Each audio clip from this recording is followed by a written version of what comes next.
In some programs, you may find the need to use multiple if statements, or nested if statements. That is, an if statement that exists within another if statement. In this movie, we will take a look at two examples of nested if statements. In the first example, I have an if quantity integer greater than 100, then, at that point, if that evaluates to true, then the statement or statements that comes next would be performed. Keep in mind where I have performed statement A, that actually could be representing multiple statements. So the if statement quantity integer greater than 100 is evaluated and then executed appropriately. If that's true, after statement A is performed, another if statement is then evaluated.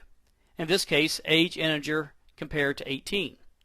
If the second if statement is also true, then the statement or statements that perform statement B location is executed. After those statements are executed, then the control of the logic is then terminated and becomes outside the end if statement. That is, it exits the if-else structure itself.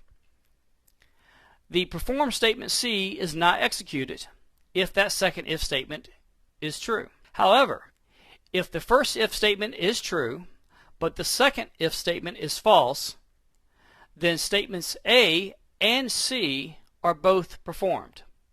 That is, statement A will be performed because the first if was true, and then statement C will be performed because the second if was false. As you can see, this provides some flexibility with your logic to allow for multiple conditions to be either true or false and still perform the desired operation.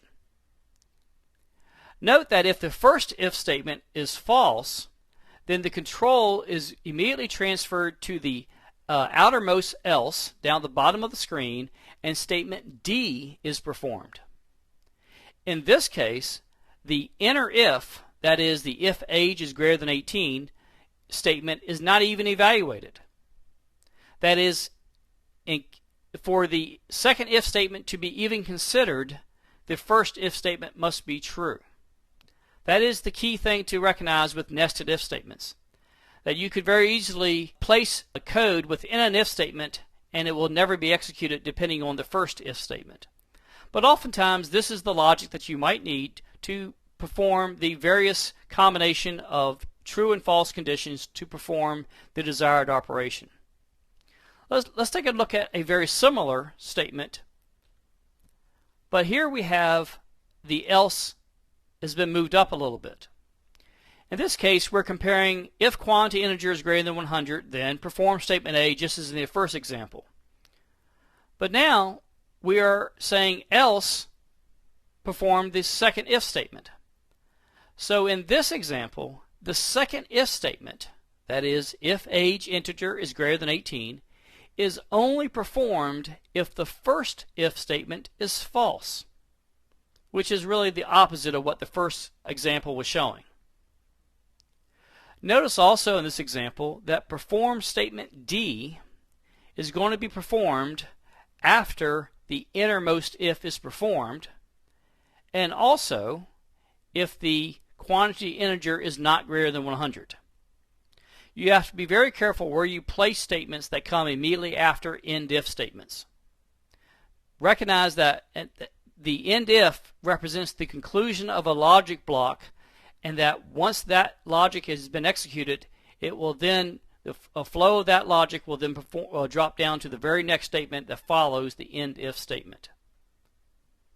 So once again, going back to the first example, you notice that you have four possibilities, statements A, B, C, and D. But the key difference here is that the second if statement is only going to be evaluated if the first condition is true, and then the logic flows from there. Going back to the second example, here the second if statement is only going to be performed if the first condition is false. Either of these techniques is used widely in programming and might just be the structure that you might want to implement depending on the desired logic needed in your program.